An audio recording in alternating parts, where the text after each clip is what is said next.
Pernahkah kamu merasa sakit hati karena seseorang menyakiti kamu? Mungkin kamu pernah dikhianati, diperlakukan tidak adil, atau bahkan dilukai oleh orang yang seharusnya peduli. Ada yang bilang, maafin aja biar lega. Tapi kenyataannya, gampang gak sih buat mengampuni? Tidak sedikit orang salah paham tentang pengampunan. Ada yang mengira bahwa mengampuni berarti melupakan, membiarkan, atau kembali mempercayai orang yang sudah menyakiti kita. Tapi sebenarnya pengampunan bukan tentang mereka, tapi tentang kita. Mengampuni adalah melepaskan diri kita dari belenggu kepahitan. Bukan berarti kita membenarkan kesalahan orang lain, tapi kita memilih untuk tidak lagi membiarkan luka itu mengendalikan hidup kita. Salah satu mitos yang sering kita dengar adalah mengampuni berarti melupakan. Tapi kenyataannya, melupakan itu hampir mustahil. Luka itu tetap ada, tapi kita bisa memilih untuk tidak terus-menerus terjebak di dalamnya. Ada juga yang bilang kalau aku mengampuni berarti aku harus membiarkan dia melakukan kesalahan lagi. Padahal mengampuni bukan berarti membiarkan diri kita terus disakiti. Kita tetap bisa menetapkan batasan dan menjaga diri kita sendiri. Yang lebih sulit adalah ada anggapan kalau kita hanya bisa mengampuni setelah pelaku meminta maaf. Tapi coba pikirkan, bagaimana kalau mereka nggak pernah minta maaf? Apakah kita harus selamanya terjebak dalam kemarahan dan kepahitan? Nah, di sini kita perlu melihat pengampunan dengan cara yang lebih sehat. Bukan berarti kita harus melupakan, membiarkan, atau menunggu permintaan maaf.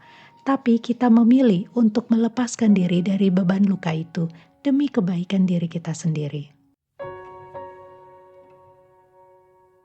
Mengampuni nggak sesederhana bilang ya sudah aku maafin. Kadang kita sadar pengampunan itu baik, tapi tetap saja ada sesuatu yang menahan kita. Kenapa? Karena ada faktor-faktor dalam diri kita yang membuat pengampunan terasa begitu sulit. Salah satunya adalah faktor pola asuh dan lingkungan masa kecil. Kalau sejak kecil kita melihat orang tua atau orang-orang di sekitar kita sulit memaafkan, tanpa sadar kita pun belajar bahwa dendam itu sesuatu yang wajar. Kita mungkin tumbuh dengan pola pikir, jangan pernah menunjukkan kelemahan, atau kalau aku maafin nanti aku diinjak-injak. Hambatan lain yang kadang membuat kita sulit mengampuni adalah ada luka lama yang belum benar-benar kita selesaikan. Kadang ketika seseorang menyakiti kita di masa sekarang, itu seperti menekan luka lama yang belum sembuh. Misalnya kalau dulu kita pernah dikhianati orang yang kita percaya, sekarang kita jadi lebih sulit mengampuni siapapun yang melakukan kesalahan serupa. Dan ada juga satu hambatan yang jarang disadari, yaitu manfaat sekunder dari menjadi korban. Apa maksudnya? Kadang tanpa sadar kita merasa ada keuntungan dari menyimpan luka itu. Mungkin kita mendapatkan perhatian lebih, mungkin kita bisa menghindari rasa bersalah dengan terus menyalahkan orang lain, atau mungkin luka itu memberi kita alasan untuk tidak mengambil tanggung jawab dalam hidup kita sendiri.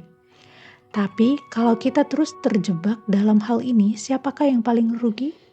Mereka atau diri kita sendiri? Jadi kalau kamu merasa sulit mengampuni, coba tanyakan ke diri kita.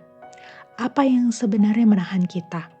Apakah ini tentang dia atau tentang diriku sendiri?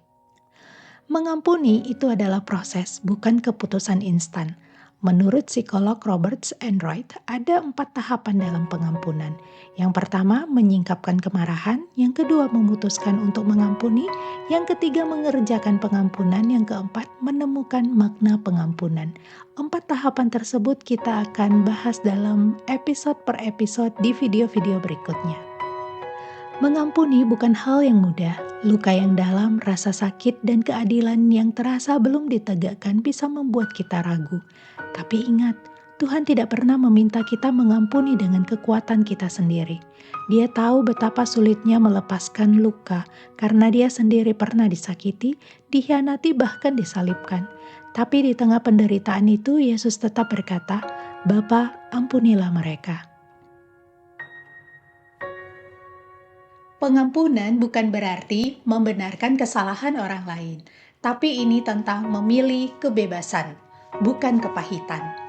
Tuhan ingin kita mengalami hati yang merdeka, bukan hati yang terikat oleh kebencian. Tapi, bagaimana kalau kita masih merasa marah dan terluka? Di episode berikutnya, kita akan membahas tahap pertama dalam pengampunan. Jadi, jangan lupa subscribe dan nyalakan notifikasinya.